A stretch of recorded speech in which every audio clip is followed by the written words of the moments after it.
మహేష్ బాబు రాజమౌళి కాంబినేషన్లో భారీ చిత్రం రానుంది.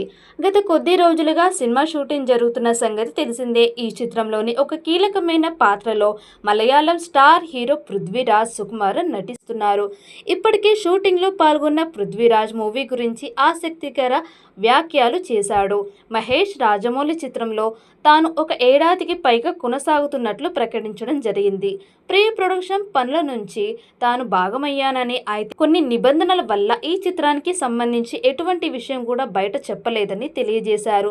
కానీ ఎప్పుడైతే ఒరిస్సాలోని కోరాపుట్ వద్ద జరిగిన షూటింగ్లో భాగంగా మహేష్తో కలిసి తాను ఉన్న ఫోటోలు, వీడియోలు బయటికి రావడంతో ఇక దాచిపెట్టడం అనవసరం అనిపించింది అంటూ తెలియజేశారు పృథ్వీరాజ్. అందుకే అన్ని విషయాలు తెలిసిపోయాయని తెలిపారు. అయితే త్వరలోనే రాజమౌళి మహేష్ బాబుతో కలిసి తాను కూడా మీడియా ముందుకు రాబోతున్నట్టు ప్రకటించడం జరిగింది.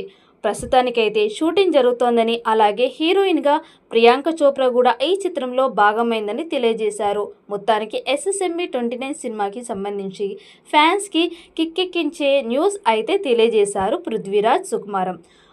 మరి రాబోయే రోజుల్లో మీడియా ముందుకు వచ్చి ఎలాంటి విషయాలను తెలియజేస్తారన్నది ఇప్పుడు తెలియాల్సి ఉంది. ఈ సినిమాలో బాలీవుడ్ హీరోయిన్ ప్రియాంక చోప్రా కీలక పాత్రలో నటిస్తున్నట్టుగా తెలుస్తుంది. అయితే ఆమె ఈ సినిమాలో హీరోయిన్గా కాకుండా విలన్ క్యారెక్టర్లో కనిపించబోతున్నట్టు తెలుస్తోంది. రాజమౌళి సినిమాలో విలన్ పాత్రలకు ఎంత ప్రాధాన్యత ఉంటుందో ప్రత్యేకంగా చెప్పనవసరం లేదు. బాహుబలి సినిమాల్లో బల్లాల దేవ, మగధీరలో షేర్ ఖాన్ లాంటి పాత్రలు ప్రేక్షకులను ఎంతగానో మెప్పించాయి. ఇక ఇప్పుడు మహేష్తో చేయబోయే సినిమాల్లో కూడా ఎంతో శక్తివంతమైన విలన్ పాత్రను చూపించాలని రాజమౌళి ఈ క్రమంలోని గ్లోబల్ బ్యూటీ అయిన ప్రియాంకను విలన్ పాత్ర కోసం ఎంచుకున్నట్టు సమాచారం. సెకండ్ హాఫ్లో ఆమె క్యారెక్టర్తోనే అసలైన ఊహించని భయంకరమైన ట్విస్ట్ కూడా ఉంటుందని ఒక టాక్.